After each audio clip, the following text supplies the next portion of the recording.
In the ancient world, long before the rise of great empires, before kings built cities of stone and armies marched across nations, there lived a family, a simple family, living in tents, moving with the seasons, guided not by power, but by promise. At the center of this family was a man named Jacob, a man whose life had been shaped by struggle, marked by mistakes, and transformed by encounters with God.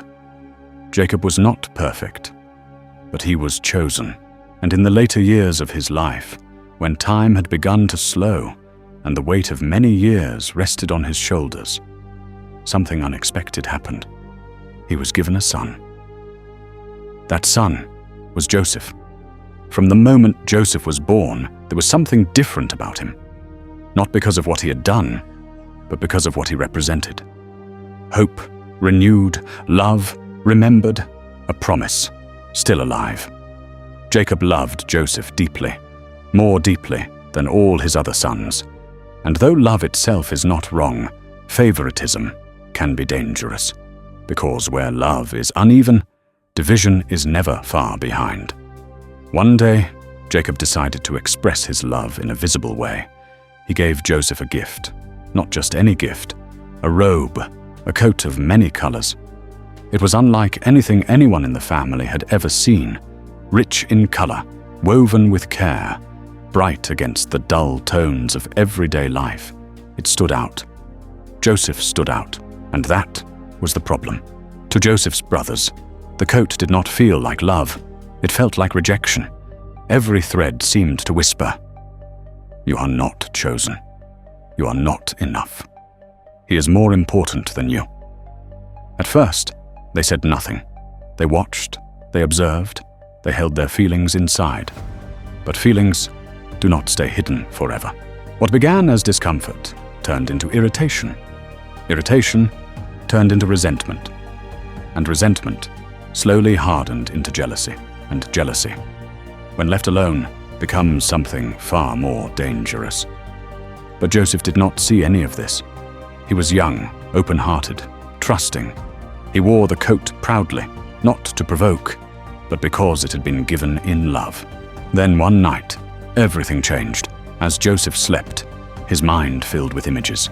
He saw a field, wide, open, golden under the sun. In the field were sheaves of grain, his and his brothers, and as he watched, something impossible happened. His sheaf rose. It stood upright, strong, unshaken, and around it, the sheaves of his brothers began to move. They gathered, they turned, and one by one, they bowed. Joseph woke, his heart racing. The dream felt real, important, like it meant something. And so, without hesitation, he told his brothers. "Listen," he said. "I had a dream," but as the words left his mouth, the air changed, the atmosphere shifted, because they understood immediately what the dream implied. To them, it was not just a dream, it was an insult. But the dreams did not stop. Another night came, and with it, another vision. This time, greater, higher, more impossible. Joseph saw the sky, endless, vast, filled with light, the sun, the moon, and 11 stars. And just like before, they moved, they turned, and they bowed to him. This time, Joseph told everyone, his brothers and his father. Even Jacob was troubled. "Shall I, and your mother, and your brothers, bow before you?" But though he questioned the dream, he did not dismiss it. He remembered it, held it quietly within his heart. But the brothers? They were done listening, done wondering, done caring. Now, they only felt one thing: jealousy, deep, burning, unrelenting. Days passed, and eventually, distance would do what tension had already begun. It would bring everything to a breaking point, because soon, the dreamer would walk straight into the hands of those who hated him most. One day, that moment came. Joseph's brothers had traveled far from home, leading their father's flocks across open land, The fields stretched endlessly, dry earth beneath their feet, wind brushing through tall grass, silence all around them. They were far from home, far from their father, far from accountability. Back in their camp, Jacob began to worry. Days had passed, and there was no word, no message, no sign of his sons. So he turned to the one he trusted most. "Joseph," he said, "go and see if your brothers are well, and bring word back to me." Joseph did not question. He did not hesitate. He simply obeyed. And so he set out, alone, walking across the land, step by step, unaware that each step was leading him closer, not just to his brothers, but to a moment that would change his life forever.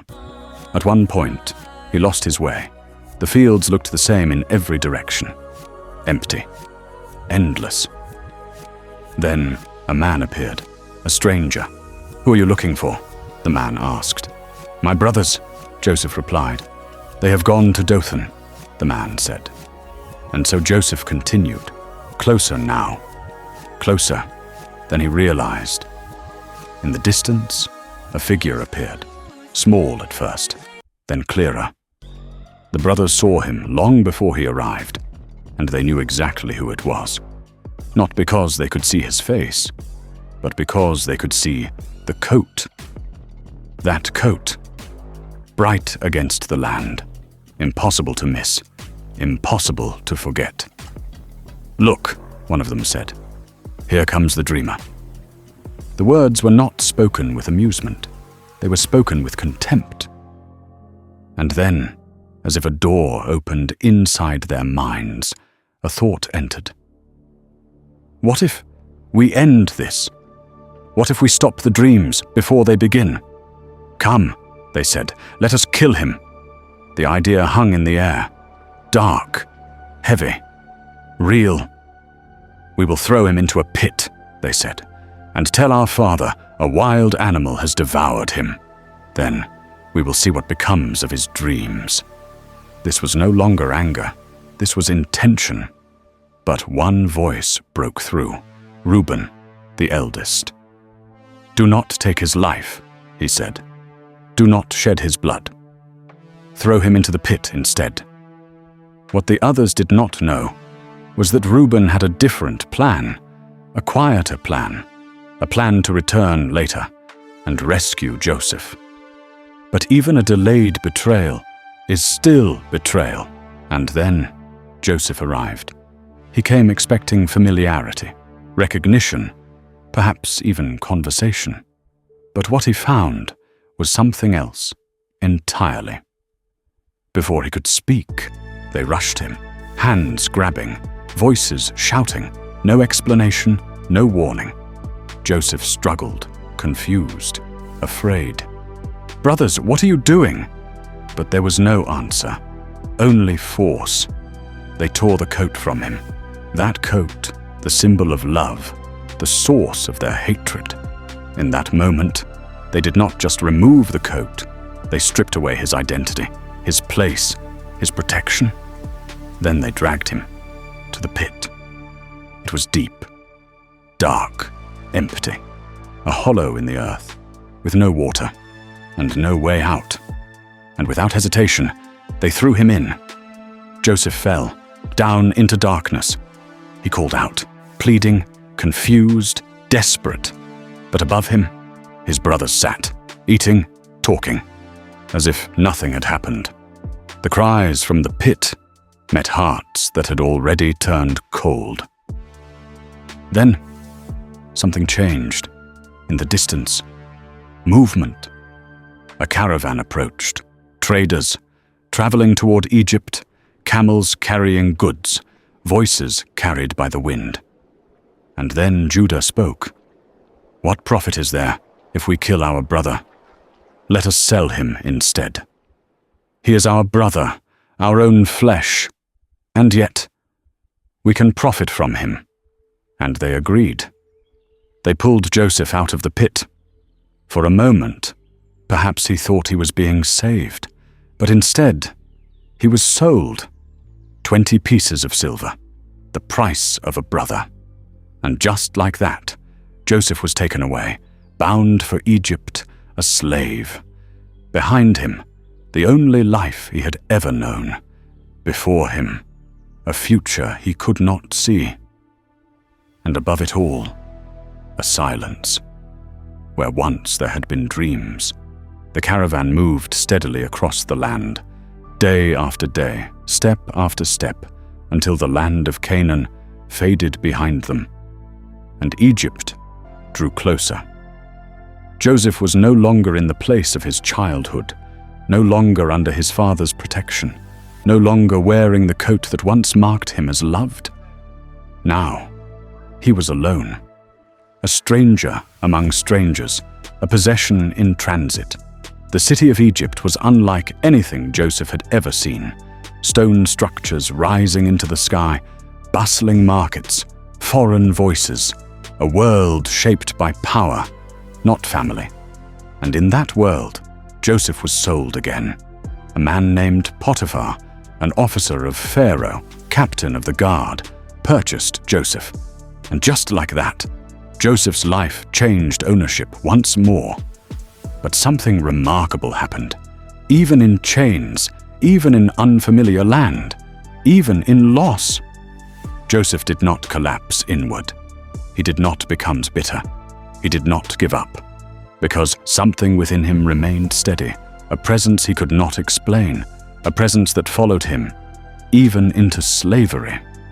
Joseph began to work, quietly, faithfully, diligently. At first, he was just another servant. But soon, things began to change. Everything Joseph touched prospered. Not because of luck, not because of skill alone, but because something greater was with him. Potiphar noticed. At first it was subtle, then undeniable. The house was more orderly, the work more efficient, the results more successful, and so Joseph was lifted, from servant to overseer, from prisoner of circumstance to manager of the entire household. But elevation does not erase danger. It only changes its shape. Within Potiphar's household lived another presence, Potiphar's wife, and she noticed Joseph too. At first, it was observation, then attention, then desire. She began to speak to Joseph, casual at first, then persistent, then direct. But Joseph refused, each time, consistently, without compromise. "How could I do such a wicked thing," he said in his actions, "and sin against God?" Even in a foreign land, even as a slave, Joseph still carried conviction. One day, when no one else was in the house, she approached him again. Closer this time, more direct, more urgent. She reached for him, and Joseph fled. He did not negotiate. He did not linger. He ran, leaving everything behind. But in her hands was evidence, his garment, left behind in the escape. And when Potiphar returned, the story changed. The truth was replaced with a lie. "He tried to harm me," she said. "He came into this house to disgrace me." And Potiphar believed her. And so Joseph, who had risen in favor, fell again. This time, not into a pit, but into prison, a place of confinement, of forgotten names, of silent years. Once again, Joseph had lost everything, his position, his freedom, his reputation. Yet even here, the prison keeper noticed him, just as Potiphar had once noticed him. And again, Joseph was given responsibility. Not freedom, but trust within confinement. He was placed in charge of other prisoners, a position no one would desire, yet one Joseph handled with quiet strength. Then, one night, everything changed. 2 new prisoners arrived, servants of Pharaoh, men of importance, now reduced to confinement, and both of them were troubled. Because both had dreamed dreams, strange dreams, heavy dreams, Joseph saw it in their faces: disturbance, confusion, fear. "Why do you look so troubled today?" he asked, and they told him. One had seen a vine with 3 branches producing grapes. The other had seen baskets of bread on his head, birds eating from them.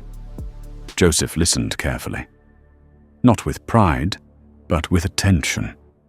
And then he spoke, not from himself, but from something deeper. The first man would be restored to his position. The second would face judgment. And both outcomes came to pass, exactly as spoken. Before the first man left prison, Joseph made a simple request. "Remember me," he said. "When you are restored, speak of me. I have done nothing to deserve this place." The man agreed. He promised. Then he left, and Joseph waited.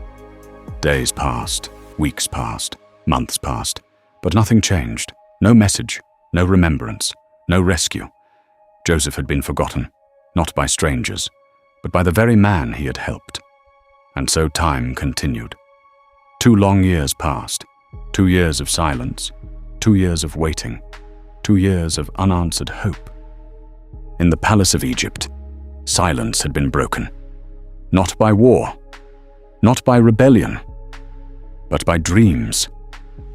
Pharaoh, ruler of one of the most powerful nations on earth, had been shaken in the night.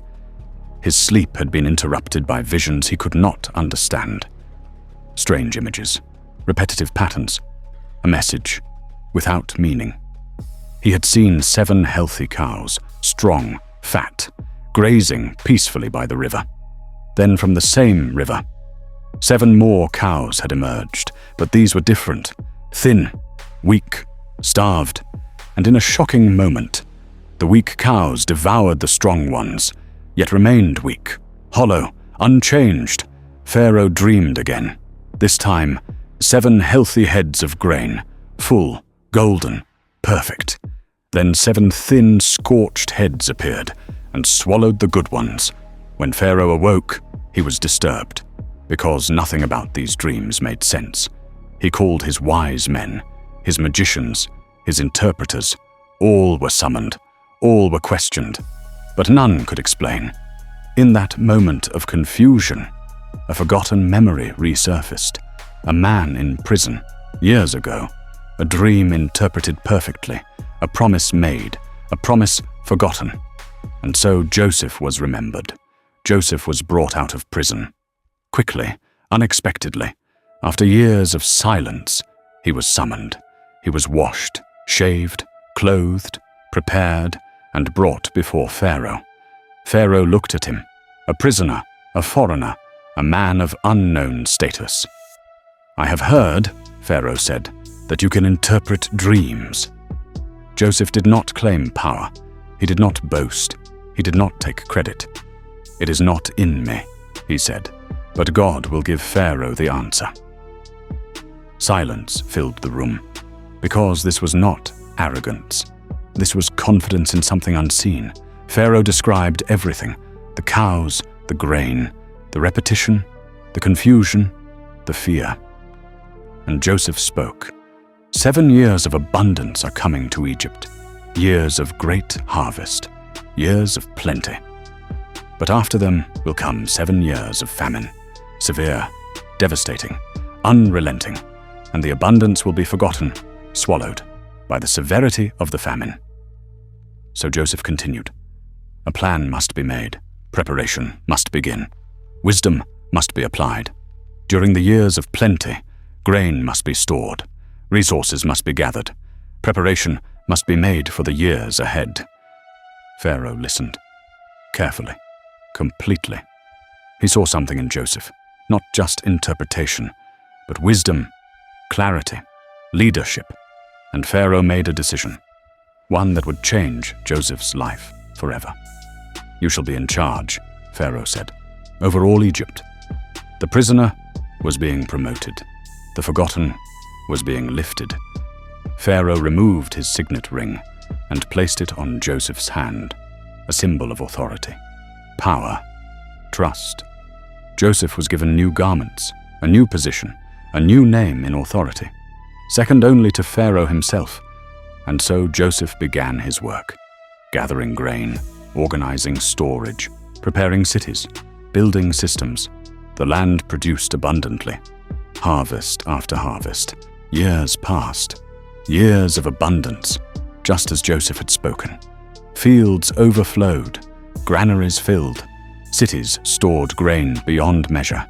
Egypt prospered under careful preparation.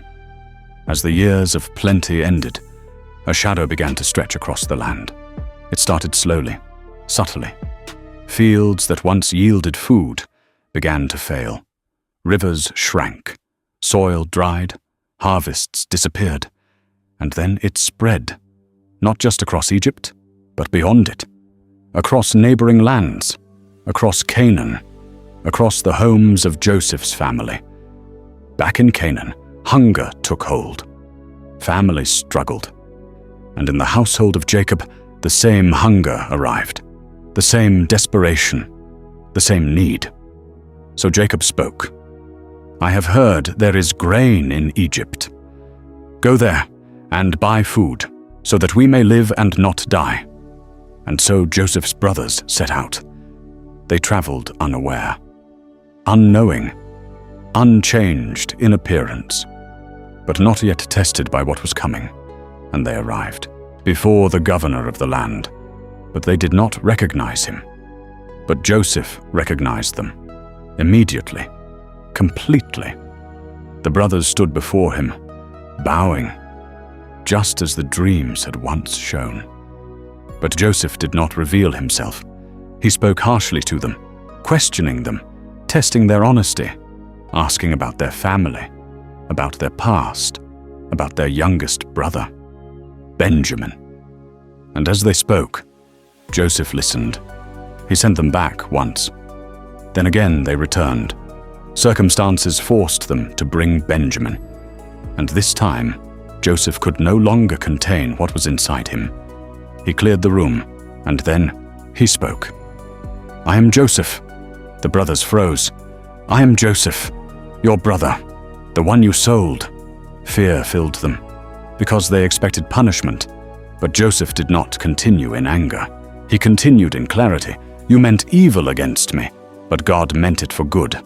The pit, the slavery, the prison, the forgotten years, the suffering, the silence, all of it was not wasted." Joseph embraced his brothers. He wept. They wept. Fear dissolved into sorrow, sorrow into relief. There was no revenge, no punishment, only reconciliation. Joseph sent for his father, Jacob, the man who had mourned him for years, believing him dead. And when Jacob finally saw Joseph, the son he thought was lost, was alive, grief turned to joy. Loss turned to restoration. Pain turned to healing. Joseph's journey had not been easy. From favored son, to pit to slavery, to prison to palace, each step had been painful. Each step had been uncertain. But none of it was meaningless. Because even when people meant harm, something greater was at work. And the story of Joseph reminds us that even in the darkest places, even in betrayal, even in silence, there is still a greater plan unfolding.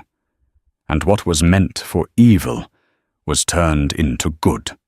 Like, share and subscribe for more Bible stories.